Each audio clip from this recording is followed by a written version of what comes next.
Eu quero nessa manhã compartilhar um texto da Palavra de Deus que se encontra na carta do apóstolo Paulo aos Filipenses, capítulo 2, versículos 14 e 15. A carta de Paulo aos Filipenses é uma carta muito interessante, gente. Ela é uma carta escrita a uma igreja relativamente pequena, mas muito avivada. A carta aos Filipenses na verdade, existe uma disputa entre, talvez Paulo tenha escrito muitas outras cartas aos Filipenses.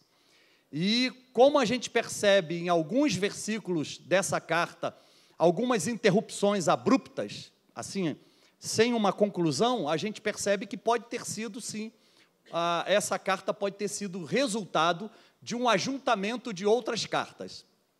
A maioria dos estudiosos pretende e atesta de que essa é uma única carta, ok? Então, nós, cristãos, seguimos essa orientação sempre. Mas Paulo escreve aos Filipenses que Paulo tinha uma relação muito direta com a igreja de Filipos, com a igreja dos Filipenses. Paulo foi o plantador dessa igreja na sua segunda viagem missionária. Olha que coisa interessante, gente. Paulo, ele chega a Filipos, depois de um certo impedimento da sua viagem, ele vai bater, ele tinha um outro objetivo, e de repente vai bater exatamente em Filipos, que era uma cidade que ficava num caminho que ligava a Europa à Ásia. E era uma província romana, tanto que os cidadãos de Filipos tinham cidadania romana. Na verdade, historicamente falando, Filipos era conhecida como Pequena Roma, né? Porque tudo, na verdade, era uma imitação da Roma, da Itália. E uma coisa interessante, eles falavam latim, eles tinham cidadania romana, e eles, em tudo, eles imitavam os romanos. E Paulo chega a Filipos, acompanhado de Silas e de Timóteo, seu filho na fé, 2 filhos na fé. E eles entram em Filipos e pregam o Evangelho, e a Bíblia fala que isso está lá em Atos capítulo 16. Depois você confere isso, tá? A chegada de Paulo a Filipos, acompanhado de Silas e de Timóteo, na segunda viagem missionária do apóstolo. Interessante que esse empreendimento que Paulo faz em Filipos, Paulo ganha muita gente para Jesus. E essa igreja se torna uma igreja avivada.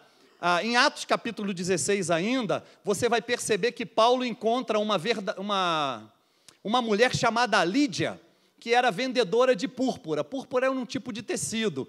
E aí ele evangeliza ela, ganha ela para o Senhor, e aí Lídia faz o seguinte, Lídia abre a casa dela para a igreja funcionar inicialmente na casa dela. Esse é o grande poder da igreja nos lares. Quando nós chamamos a igreja para se reunir na nossa casa, quando a gente abre a nossa casa para uma célula funcionar, a gente está chamando, na verdade, a presença de Deus para a nossa casa. E uma das coisas mais lindas é que quando a igreja se reúne nos lares, o fator de crescimento e de amadurecimento dessa igreja é muito maior do que em qualquer outra possibilidade, como, por exemplo, no templo. Porque a grande reunião, que é a reunião de celebração que acontece no templo, é uma reunião, claro, a gente aqui na Igreja Adã, a gente cultiva, né, esse entrelaço, né, essa comunhão, essa unidade, né, o fato de a gente querer estar junto um do outro, mas é muito mais difícil, gente, se relacionar no templo do que em casa. E aí a gente percebe que essa igreja de Filipos, ela assimilou bem a questão da importância do Evangelho. A igreja de Filipos, mesmo sendo pequena, mesmo passando por um momento de dificuldade, até mesmo de perseguição, essa igreja tinha um coração missionário. Essa igreja pôde contribuir para missões de uma forma extraordinária, e na velhice de Paulo, ela contribuiu para a manutenção do apóstolo. Paulo, quando escreve essa carta, Paulo estava preso. E Paulo, ele fica feliz porque percebe que os filipenses não somente enviaram ofertas para outras igrejas que estavam necessitando, bem como supriram toda a necessidade dele. Lindo demais isso. É maravilhoso perceber a força que a igreja tem para contribuir, para abençoar e para sustentar a obra de Deus. A igreja de Filipenses, ela ficou conhecida como a igreja da alegria. Por isso, Paulo, quando escreve essa carta, várias vezes ele diz: regozijai-vos, né? Regozijai-vos sempre no Senhor. Ele diz: alegremo-nos no Senhor, alegrei-me com vocês, e por aí vai, né? Essa igreja era uma igreja que tinha essa característica de ser abençoadora, de viver a alegria. E eu creio que a alegria verdadeira só vem pela presença do Senhor na nossa vida, né? A gente pode ter muitas conquistas na vida, a gente pode ter muitas atividades na vida, a gente pode fazer muita coisa na vida, e eu sei que tem muita gente que faz muita coisa na vida, mas assim, sentido mesmo a vida só ganha quando a gente recebe Jesus como nosso Senhor e como nosso Salvador, né? Porque na maioria das vezes, quando a gente faz muita coisa na vida, é o nosso eu que está entronizado no nosso coração. Mas quando a gente recebe o Senhor, esse nosso eu é retirado desse trono e Jesus ocupa o verdadeiro lugar dele na nossa vida, amém? Então eu quero falar como astros no mundo, né? Essa versão que a gente vai ler está luminares. Eu tenho um pouco de resistência a essa versão. A versão Almeida atualizada diz luminares no mundo. A Revista e Corrigida diz astros no mundo, e a NVI, a Nova Versão Internacional, diz estrelas que brilham, brilhando como estrelas. Obrigado, Flávia. É muito lindo isso, né? Essa expressão, brilhando como estrelas, né? Então, astros no mundo, ou luminares no mundo, ou brilhando como estrela, esse é o tema dessa mensagem, tá certo? Eu quero aqui começar a compartilhar com vocês um pouquinho daquilo que Deus colocou no meu coração. E aí vamos ler o texto que está projetado. É um conselho do apóstolo Paulo a essa igreja. Ele diz: fazei todas as coisas sem murmurações e nem contendas, para que vos torneis irrepreensíveis e sinceros, filhos de Deus imaculados, no meio de uma geração corrupta e perversa, entre a qual resplandeceis como luminares no mundo. Uma das coisas que mais me encanta nesse texto é o fato do desafio que o apóstolo lança para toda a igreja: resplandecer, né? Mostrar o seu brilho, mostrar a sua luz, mostrar a que veio, né? Trabalhar na evangelização das pessoas, ministrar a vida das pessoas, ser canal da bênção de Deus na vida de muita gente. É assim que Deus espera que a sua igreja haja, é assim que Deus espera que a sua igreja viva. Nós não podemos nos encher de Deus e guardar tudo isso para nós mesmos. É necessário que a gente crie, ou que a gente permita ser criado um ambiente de expansão. Ou seja, Deus espera que eu e você, estando cheios da presença dEle, que a gente permita que esse estado potencial que é gerado na nossa vida se expanda, ou seja, que torne-se prático, né? Que torne-se atuante. Então Deus espera que a sua igreja seja uma igreja atuante, atuante no mundo que jaz no maligno, atuante no mundo que jaz em trevas, e Deus quer que essa luz do Senhor, que está em nós, que venha brilhar, irradiar na vida de tantas outras pessoas. A gente pode fazer isso, a gente pode viver assim. E aí, a primeira pergunta que me veio à mente é: como resplandecer no mundo que está em trevas? A gente não precisa nem entrar em detalhes, é só dar uma olhadela à nossa volta, é só perceber tudo que está acontecendo à nossa volta, e a gente não tem dúvida de que esse mundo está em trevas. A gente liga um canal de televisão e a gente percebe as notícias que são dadas ali, nós ficamos impactados e até mesmo amedrontados e atemorizados com tudo que está acontecendo. Mas uma das coisas mais interessantes é que o próprio Senhor Jesus diz que nós vivemos neste mundo. e Ele nos enviou a este mundo, e nós vamos permanecer neste mundo até que Ele nos tire daqui. Então é necessário que a gente compreenda, que a gente tenha discernimento, de que alguns passos nós devemos dar para ser astros no mundo. É necessário que a gente se posicione diante de tudo que está acontecendo à nossa volta. É necessário que a gente ame as pessoas com o amor de Jesus. É necessário que a gente permita que seja nutrido no nosso coração um amor incondicional pelas pessoas, sem acepção, sem desprezá-las, sem preconceito.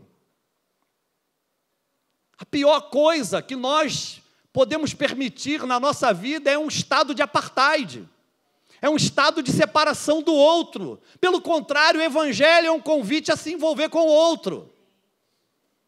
Evangelho é exatamente resplandecer como luz, resplandecer como astro aqui nessa vida, nesse mundo. Agora, umas coisas também o Evangelho nos chama atenção. Por exemplo, o fato da gente viver nesse mundo, e aí está o grande desafio de ser igreja, não faz de nós pessoas comuns a este mundo. O desafio é eu e você precisamos ter uma postura diferenciada do curso desse mundo. Eu e você estamos sendo convidados por Deus a um posicionamento diferente do posicionamento do mundo. E aí eu quero te dizer que nós só conseguimos resplandecer como astros no mundo, nesse mundo que está em trevas, primeiro, através da oração.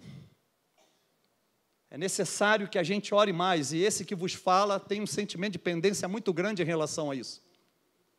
E olha que eu procuro ser disciplinado, acordo cedo, pego Bíblia, vou ler, vou orar e tal, vou entregar algumas coisas diante do Senhor, porém, o sentimento de pendência em relação a uma vida de oração é grande. Porque a mim me parece que às vezes a gente, primeiro, quer que Deus responda a gente nos padrões das nossas próprias expectativas. Segundo, é que a gente às vezes acha que Deus tem que responder às nossas indagações no tempo que a gente espera que seja respondido. Terceiro, na maioria das vezes, a gente não quer concordar com a resposta que Deus nos dá diante das nossas orações. Como gera inquietação em nós quando Deus diz um não? E na maioria das vezes a gente quer forçar a barra.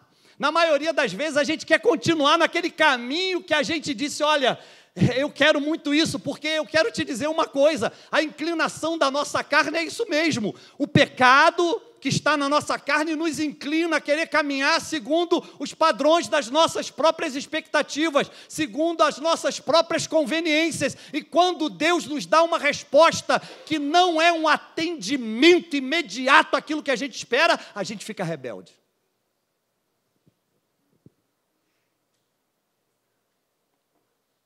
Então é necessário ter uma vida de oração. Paulo sabia disso. Paulo escreve aos Filipenses, capítulo 4, versos 6 e 7, uma coisa muito linda. Ele diz, antes, sejam conhecidas diante de Deus as vossas orações e as vossas súplicas. Pode projetar? O que acontece? E é interessante, porque esse chamamento de Paulo à vida de oração e à vida de intercessão, de súplica, que está em Filipenses capítulo 4, versos 6 e 7, na verdade vai resultar numa bênção muito grande na nossa vida cristã, na nossa caminhada cristã. E aí sim nós vamos o quê? Resplandecer de fato como astros no mundo. Olha que coisa interessante. Não andeis ansiosos por coisa alguma. Não precisa fazer sinal não, mas você conhece alguém assim? Antes, sejam os vossos pedidos conhecidos diante de Deus pela oração e súplica com ações de graças. Já parou para pensar que muitos de nós fazemos orações erradas? Porque seguindo a oração e a súplica, deve vir a ação de graças. Senhor, eu não estou vendo nada acontecendo, mas eu já te agradeço. E a paz de Deus, que excede todo entendimento, guardará os vossos corações em Cristo Jesus. Vossos corações e vossos pensamentos. Então é lindo, é maravilhoso poder submeter a apreciação do Senhor às nossas necessidades. Agora, o apóstolo Tiago, São Tiago, ele diz uma coisa interessante, em Tiago 5,15, quando ele fala que alguém está enfermo na igreja, que se deve fazer oração por essa pessoa, é interessante que ele diz assim, a oração da fé, Tiago 5,15, a oração da fé salvará o doente, e se ele tiver cometido pecados, ser-lhe-ão perdoados. No verso 16 do capítulo 5, São Tiago diz o seguinte, a oração de um justo pode muito em seus efeitos, aleluia. Queridos, eu estou começando a querer voar, porque eu realmente estou sentindo que Deus está falando primeiro comigo. Sabe, é necessário que a gente compreenda o padrão de Deus para a nossa vida de oração. Então, é necessário que a gente viva isso integralmente, que a gente coloque diante de Deus as nossas petições. Uma das coisas mais perigosas na vida de um cristão é o pragmatismo. É ele não submeter as coisas que ele precisa diante de Deus. Ele quer agir por si mesmo, quer agir na força do seu braço. Por que eu falo isso? Porque eu já fui assim. E é uma luta. A nossa vontade com a vontade de Deus. Aquilo que a gente quer com aquilo que Deus quer. Aquilo que a gente tem entendimento como sendo ideal para nós e aquilo que Deus entende que de fato é ideal para nós. Quando eu não era crente, eu vivia cantando a música Travessia de Milton Nascimento, dizendo que eu faria a minha vida na força do meu braço. Que ledo engano. Jesus falou, sem mim, nada podeis fazer. E o homem sem Deus, a mulher sem Deus, vive querendo viver a vida e fazer as coisas na força do seu braço. Na maioria das vezes, a força do nosso braço nos leva ao fracasso.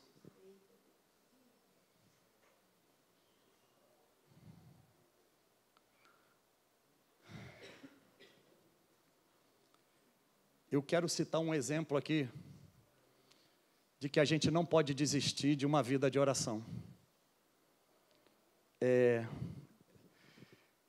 Thomas Alva Edison, o inventor da lâmpada elétrica, ele estudou numa escola cristã. Ele tinha um pastor, um reverendo, como seu professor. E ele foi para essa escola aos 6 anos de idade, para ser, digamos, alfabetizado, né, como nós temos aqui. Só que sempre teve dificuldades, e era um garoto perguntador. Impressionante. Aqui tem professores, professoras. Impressionante como o desafio da pedagogia em relação a ouvir o aluno é grande. A procurar entender a necessidade do aluno é grande. Eu, por exemplo, não consigo dar aula para criança. Eu acho que tem que botar no quadro e então tem que ser adulto. Né? Como numa graduação, por exemplo. Colocou lá, você pesquisa, responde e tal, e a responsabilidade é toda sua. Mas os professores que aqui estão merecem um elogio, porque essa ideia de se inclinar sobre uma criança e ensinar ele pacientemente é algo fantástico. E a gente precisa valorizar isso. Mas Thomas Alva Edison tinha um professor que, quando ele perguntava, ele era um garoto perguntador, inquiridor, esse professor sempre repreendia ele. Sempre dizia: você é muito perguntador, pare de fazer perguntas e procure aprender. Cá entre nós, você já viu alguém aprender alguma coisa sem fazer perguntas? Mas era uma cultura da época. Aos 8 anos de idade, ele saiu da escola e nunca mais voltou. Você não sabia disso, né?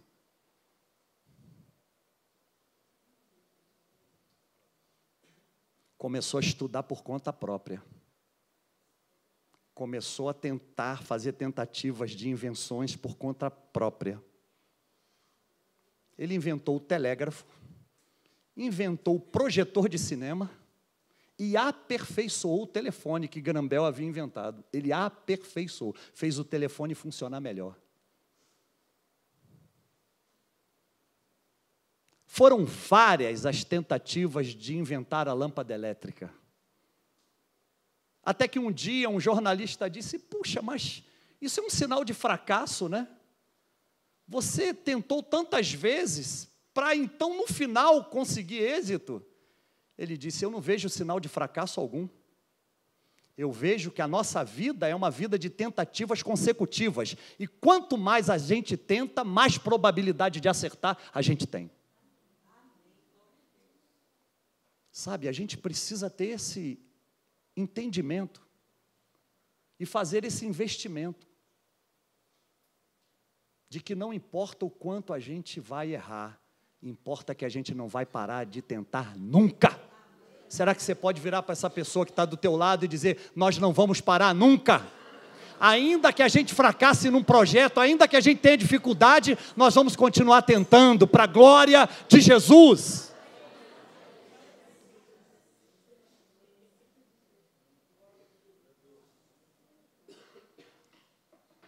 Segundo, como resplandecer no mundo em trevas? Segundo, através da santificação pela palavra. Queridos, a palavra de Deus, ela tem o poder de nos limpar, de nos purificar, de nos fazer diferentes, de estabelecer na nossa vida um estilo completamente diferente daquele pregresso. A palavra de Deus, ela vai nos limpando, nos lavando, até nos tornar santos como Ele é santo. E uma das coisas que me chama a atenção foi exatamente a oração do Senhor Jesus pelos seus amigos discípulos, conhecida na cristandade como a oração sacerdotal do Senhor. Evangelho de João, capítulo 17.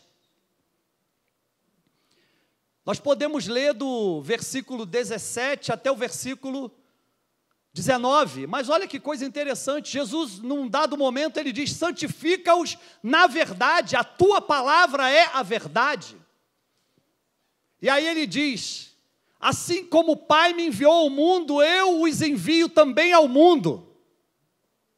Uma das coisas mais lindas que pode acontecer na nossa vida, como astros no mundo, é exatamente entender que o Senhor nos encomenda, que Ele nos envia a fazer a sua obra. A obra não pode parar, primeiro através da oração, que aí a gente ganha musculatura espiritual, depois através da santificação pela palavra. Quanto mais nós conhecemos a palavra, mais conhecemos a Deus e mais nos conheceremos a nós mesmos também. Um homem, uma mulher que não lê a palavra não conhece a Deus e nem se conhece a si mesmo. É um grande perigo quando a gente percebe que um homem e uma mulher estão tomando direções diferentes daquela que a palavra recomenda que eles tomem. É um perigo. Agora, olha que coisa interessante: santifica-os na verdade, a tua palavra é a verdade. Assim como o Pai, assim como tu me enviaste ao mundo, também eu vos enviei ao mundo. Agora, olha aqui o verso 19. E por eles eu me santifico, para que também eles sejam santificados na verdade. Gente, por que que a nossa igreja, ela vive na visão do MDA, com toda a dificuldade que a gente possa ter. Eu continuo tendo entendimento de que nós não poderíamos tomar um caminho melhor como igreja. Por quê, gente? Porque, primeiro, discipulado 1 a 1 é algo fundamental na vida do cristão. Jesus estava aplicando aqui um princípio de discipulado. Ele, como discipulador dos seus discípulos, dos seus amigos, o que ele fez? Se santificou a si mesmo, para que eles também se tornassem santos. Então, o discipulador, ele separa um tempo para se santificar em favor dos seus discípulos. Uma das coisas mais lindas que a gente pode fazer na vida do discipulado é separar um tempo, se consagrar em favor de nossos discípulos. Irmãos, isso é poderosíssimo. Isso levanta alguém que estiver caído. Isso é poderoso, sabe por quê? Porque a gente recebe insights de Deus na nossa vida discipular. É impressionante como Deus, quando nós nos santificamos, como Deus fala conosco. É impressionante, minha gente, quando a gente se santifica, como a gente recebe mensagens de Deus. E eu não estou falando aqui de você se tornar um místico, né? E ficar, tal, não sei o quê, nada disso.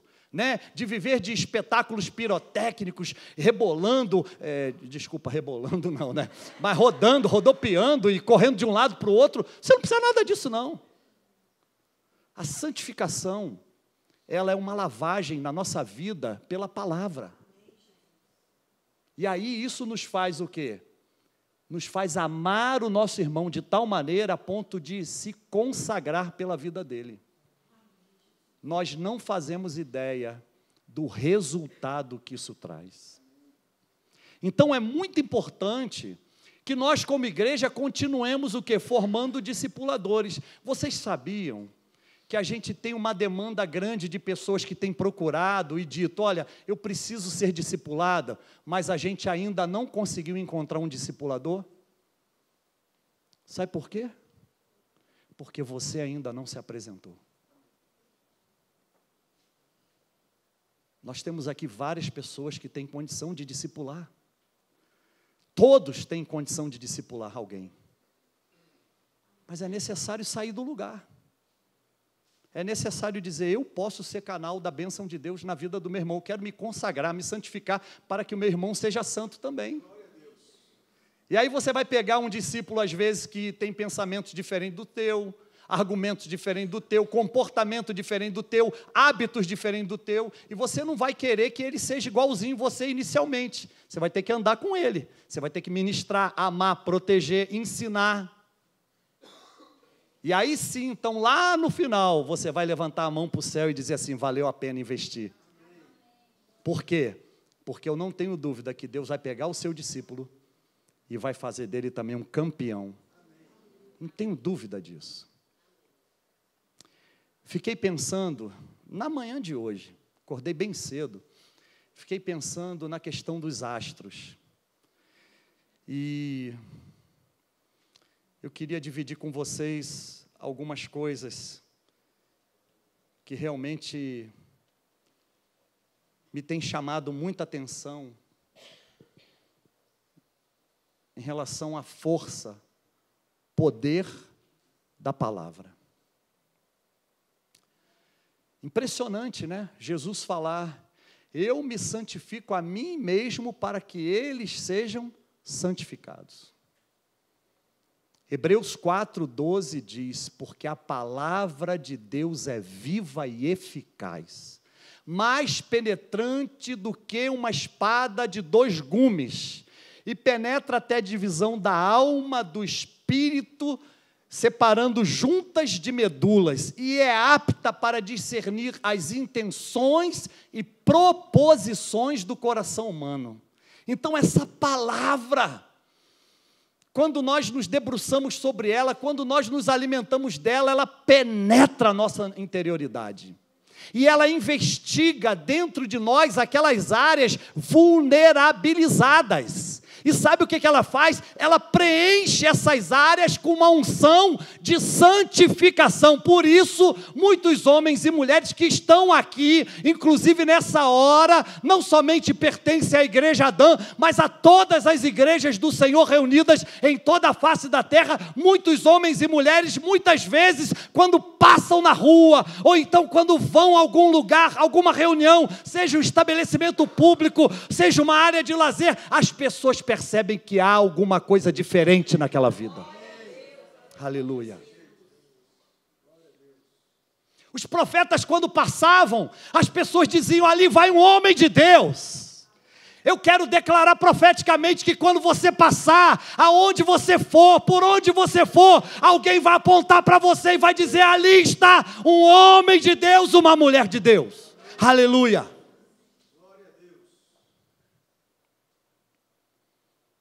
Você é astro no mundo.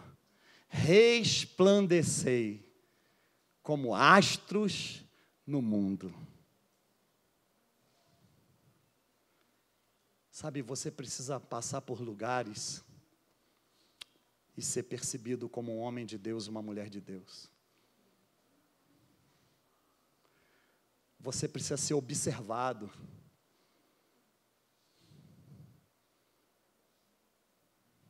Eu fiquei pensando nessa manhã todinha, quando acordei e tal, meditando nessa palavra. Fiquei pensando sobre esses astros, que a gente, quando olha para o céu, a gente vê eles a olho nu. A Bíblia é cheia de citações dos astros. A Bíblia fala que um dia Deus chamou Abraão para fora da tenda e disse assim: vem cá, olha para as estrelas do céu e as conta, se é que você pode contá-las. Já imaginou Deus fazendo isso com você? Diga para a pessoa que está do outro lado: se prepara. Fala para essa pessoa: Deus vai te pegar agora.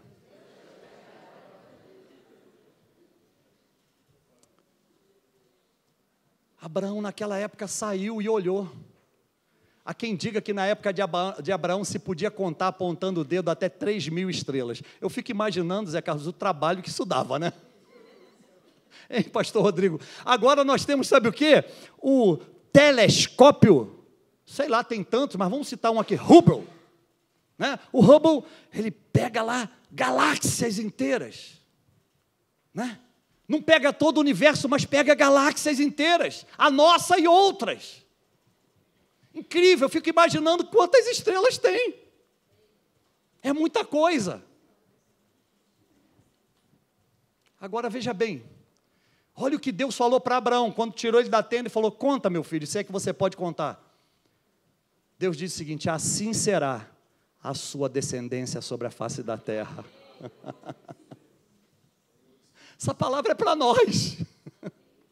Essa palavra é para nós, é para mim e para você. Aí eu fiquei pensando nos astros, nas estrelas. Como sou interessado por física quântica, não sou nenhum especialista nisso, pelo contrário, sou leigo, mas gosto de ler. E aí eu fui pesquisar sobre física estelar. Aí tem muita coisa para dizer, tem muita coisa que foi descoberta, mas eu queria citar duas coisas que eu descobri, que me chamaram muita atenção e que me levaram a pensar em você exatamente que está aqui hoje.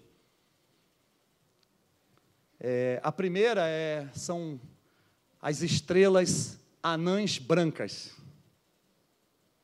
A estrela anã branca, ela é uma estrela que viveu já muitos milhões de anos e ela vai perdendo, digamos assim, no seu núcleo, a quantidade de elétrons, elas vão se apagando. Eu tenho, meu pai hoje faz 73 dias que papai está numa UTI no hospital, ele é vítima de Alzheimer, e por conta da doença do papai eu comecei a pesquisar sobre o cérebro humano, até por causa do interesse da física quântica, porque eu entendo que tudo que é macro um dia começou micro, né? Eu gosto de pensar assim. E aí, isso nos põe no nosso lugar. E aí, então, eu descobri que o nosso cérebro também é cheio de elétrons e eles vão se apagando. E tem vários dutos que parecem trilhos de trem, que na verdade, eles são perfilados, alinhados pela proteína tal. E aí, se há alguma coisa errada nisso, os elétrons vão morrendo, aí essas proteínas deixam de fazer esses trilhos no cérebro humano, que são um do lado do outro. E isso é que nos mantém saudáveis, sadios na mente. Mas se acontece algum distúrbio e esses elétrons vão morrendo, aí gera um emaranhado, ou seja, aqueles trilhos que estavam perfilados um do lado do outro, eles se emaranham, eles se entorcem um no outro e aí não tem mais como o cérebro ficar funcionando bem. E isso leva a pessoa à demência, e a uma demência ampla, como o caso do Alzheimer. Mas aí eu pensei no papai, porque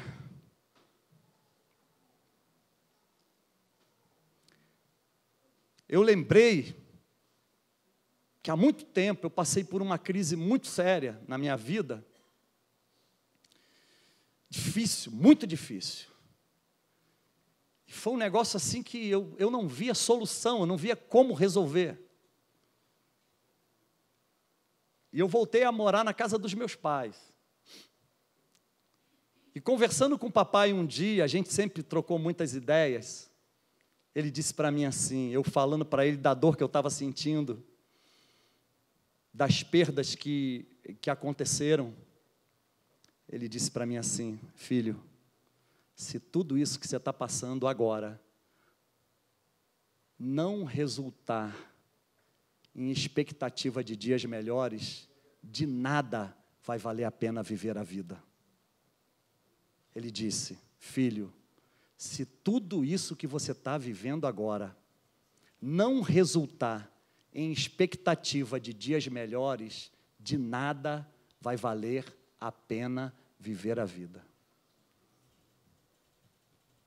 Aquilo virou uma chave em mim. Aquilo fez com que eu buscasse a Deus e me santificasse. Tomei atitudes, posicionamentos que me custaram caro, mas que foi bom para a minha vida, que trouxe um resultado positivo.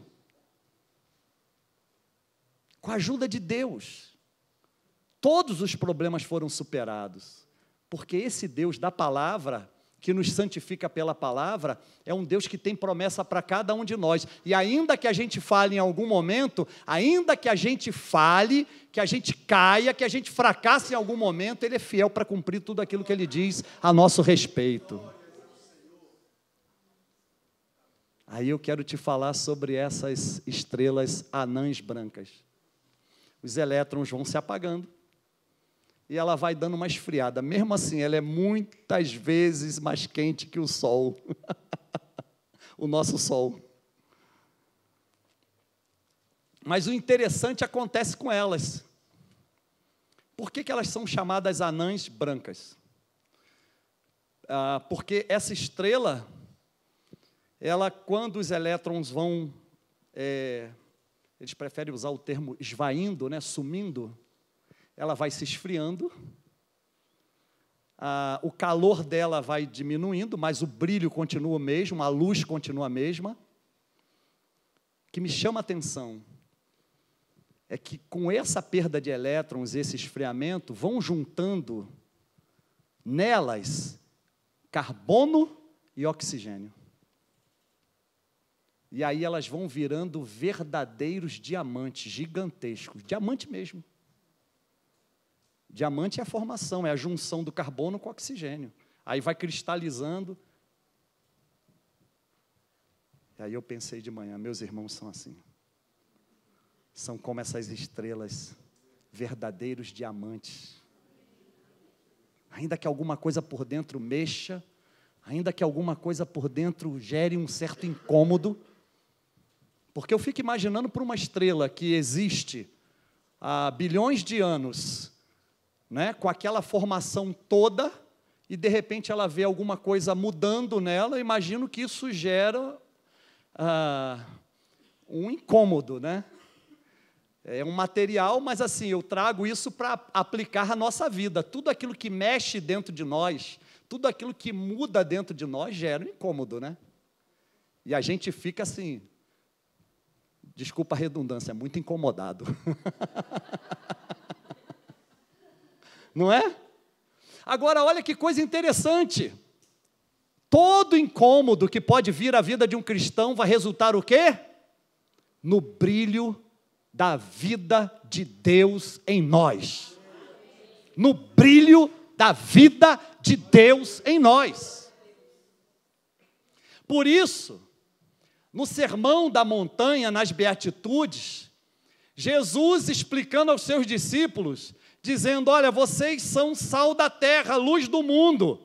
Se o sal não salgar, ele é insípido, não tem sentido. E se a luz, uma candeia, não é colocada no velador, se ela ficar lá isolada, ela não vai, se colocar ela debaixo do alqueire, não vai iluminar nada. Ela tem que ser colocada no lugar certo. É isso que Deus quer fazer com você. Por isso eu disse, Deus vai te pegar. Porque Ele quer te colocar no lugar certo. É você que tem dado desculpa para Deus, você que está fugindo do chamado de Deus, você que diz, não, Deus, agora não, deixa eu construir minha mansão, que eu quero construir para o futuro de toda a família, deixa eu ter lá 2 milhões, sei lá quanto, aplicado num fundo, Deus, deixa, quando eu me formar, quando eu me casar, quando eu passar num concurso público, quando todas as coisas forem restauradas, deixa eu te dizer uma coisa, quem tem que restaurar a sua vida é Deus, não é você, quem vai mexer na sua interioridade é o Espírito Santo, não é a sua intelectualidade, não.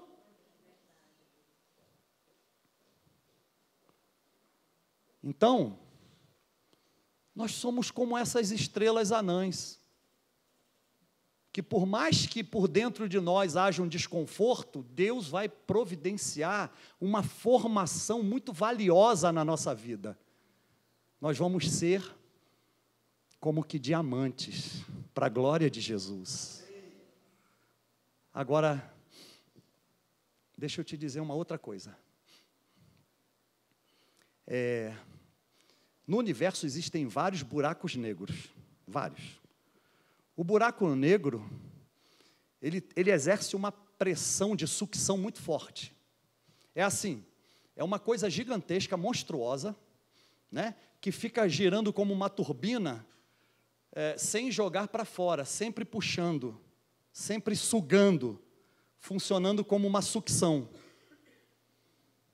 E uma das coisas mais interessantes que acontecem é exatamente perceber que em volta desses vários buracos negros que tem no universo, várias constelações estelares, várias constelações ficam ali à volta, sem serem sugadas. Olha que coisa interessante, elas ficam ali o tempo todo, sei lá quantos milhões de anos, ou bilhões de anos, elas vivem, digamos assim, ali, em volta daquele buraco negro. O buraco negro tem uma força terrível, depois você vê isso lá, né? Você vai ver lá Teorema de Pauli, é o seguinte, é um negócio, é uma força que suga, violenta, é uma força poderosa, mas essas estrelas ficam ali em volta, né? E aí o que acontece? Quando a estrela anã, por exemplo, vai passando por esse processo de resfriamento, isso chama degeneração eletrônica. O que acontece? Elas vão perdendo muito do seu calor, da sua força, digamos assim, mas esse esfriamento traz a possibilidade delas virarem verdadeiros diamantes. Isso acontece com a gente, né? Por quê? Porque muitas vezes a força é nossa. Muitas vezes, a força da nossa vida, como eu disse aqui, é o nosso braço, é o nosso querer, a nossa vontade, né? Então, o que acontece? É necessário, muitas vezes, Deus começar a apagar isso, Para quê? Para a glória dele poder estar em nós. É necessário que Deus comece a enfraquecer o nosso eu, para que a glória dele apareça. É necessário que Deus nos abata para que ele cresça. É necessário que a gente às vezes tenha até perdas na vida para entender que a gente não pode perder Deus. Eu costumo dizer que a gente não pode ter medo de largar aquilo que a gente não pode carregar para agarrar aquilo que a gente não pode perder. Às vezes você está carregando uma amante, anos. Às vezes você está carregando um amante, anos. Às vezes você está carregando uma canetada que você dá no teu trabalho, que é fruto de corrupção, anos.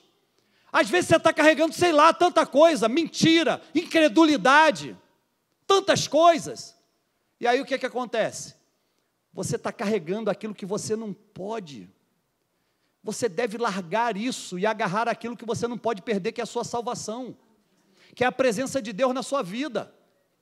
Não perca isso jamais. Sabe, uma das coisas mais lindas que um homem e uma mulher pode fazer na vida deles, na verdade, é se segurar em Deus, estar seguro em Deus, crer que Deus é poderoso para te sustentar, mesmo que haja um buraco negro te puxando para baixo. Se a gente for aplicar isso na vida cristã, esse buraco negro aí, ó, é o pecado.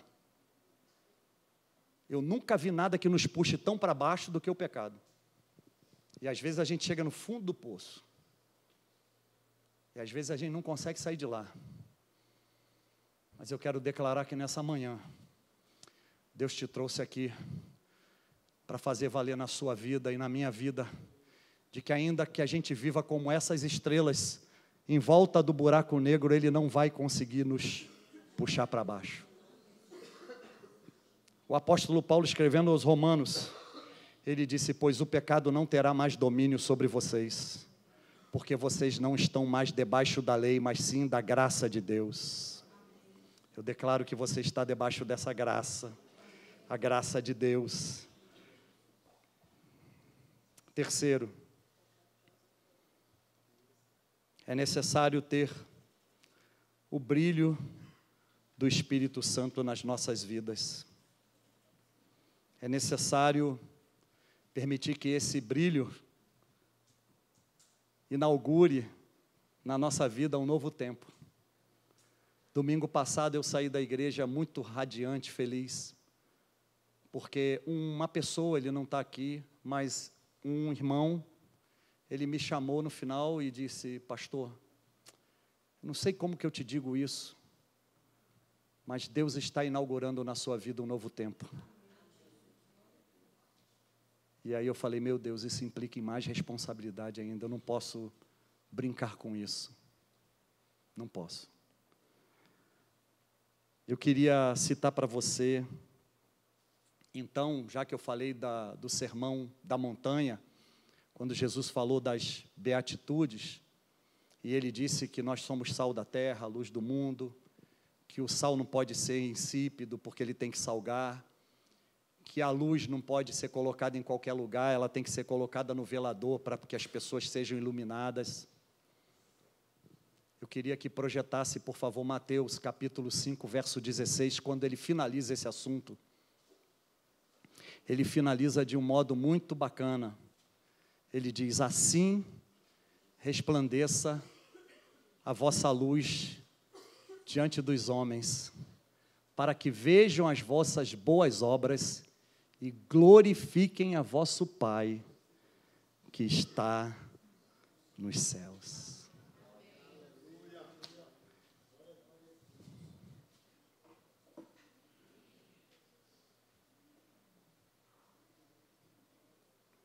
Quero te pedir uma gentileza. Vira para essa pessoa tão bonita que Deus colocou aí do seu lado e diga para ele assim: não é tempo de parar. Diga para ele.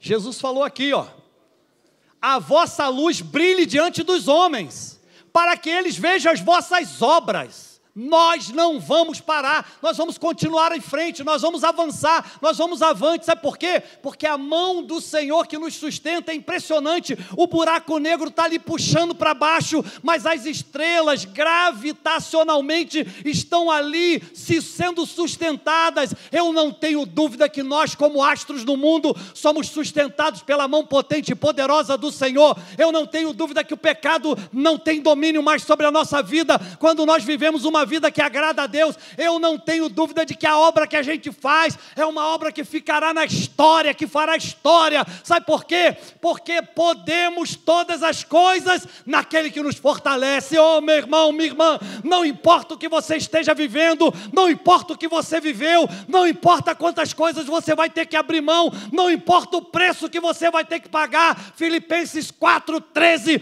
o apóstolo Paulo, doente, sabendo que estava perto a sua morte, ele disse: posso todas as coisas naquele que me fortalece. Aleluia. Será que você pode dar um aplauso bem forte a Jesus?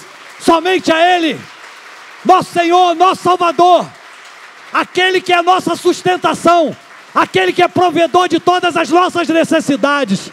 Nós somos astros no mundo, nós nascemos para dar certo, nós nascemos para brilhar. Aleluia.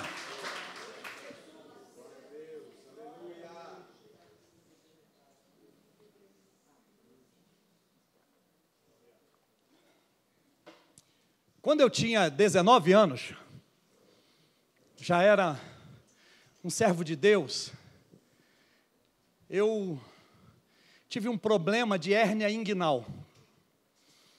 Me incomodava muito isso. E aí um amigo da família, vendo a minha dificuldade, ele era médico, é médico, me chamou para conversar com ele e disse: Márcio, eu tiro isso aí rapidamente. Ele até disse o seguinte: rapaz, isso aí é igual moelinha de frango. Ele disse para mim brincando: depois a gente come isso bebendo uma cerveja. Eu disse: a moela eu como, mas a cerveja eu deixo para depois. Mas olha só, aí marcou a data e eu fui para um hospital público para tirar as duas de uma vez só. Fiquei no meio, entre duas camas, duas macas, entre dois senhores que aparentemente tinham a mesma idade. Um era extremamente pessimista e o outro era extremamente otimista.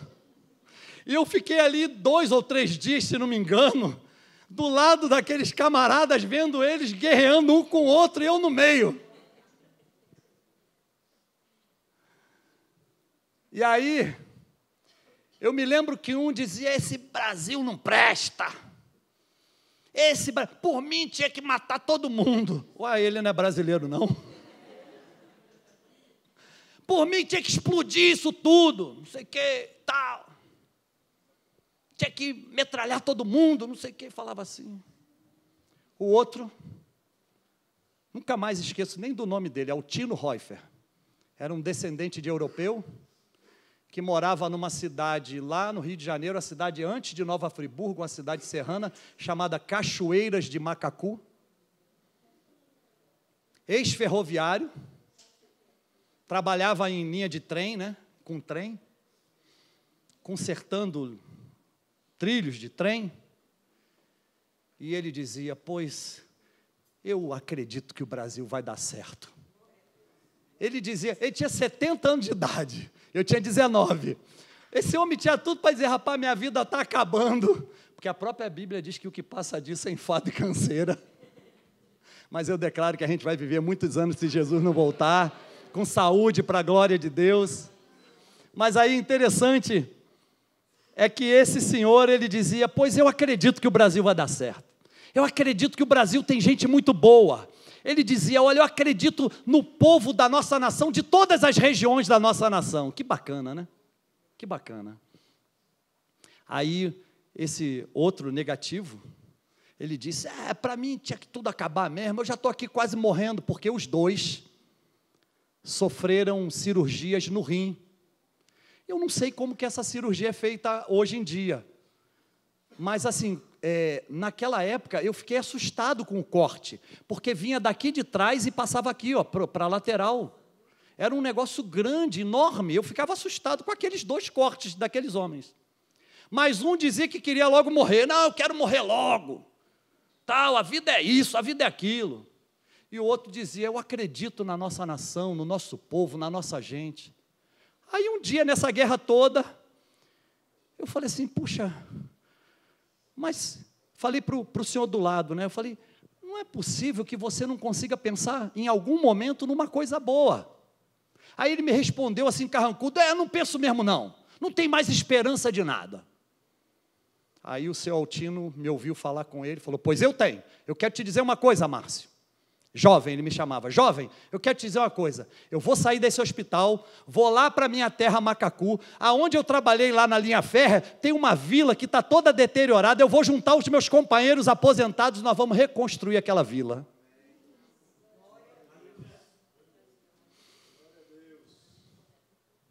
Se um homem cheio de esperança, cheio de otimismo, desenvolver um projeto desse de ir para lá, para a sua terra e reconstruir uma vila,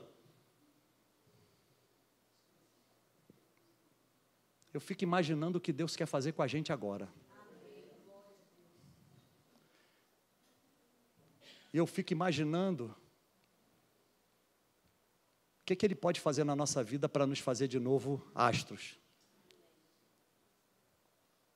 O que Ele pode fazer na nossa vida para que a gente possa de novo sonhar, para que a gente possa de novo ter esperança. Assim, disse Jesus, Mateus 5,16, brilhe a vossa luz diante dos homens, para que vejam as vossas boas obras e glorifiquem a vosso Pai que está no céu. Aleluia. Sabe, não existe nenhum impedimento para Deus. Deus quer fazer de você um astro. Deus quer fazer de você um luminar. Deus quer fazer de você uma estrela que brilha, para a glória do nome dEle.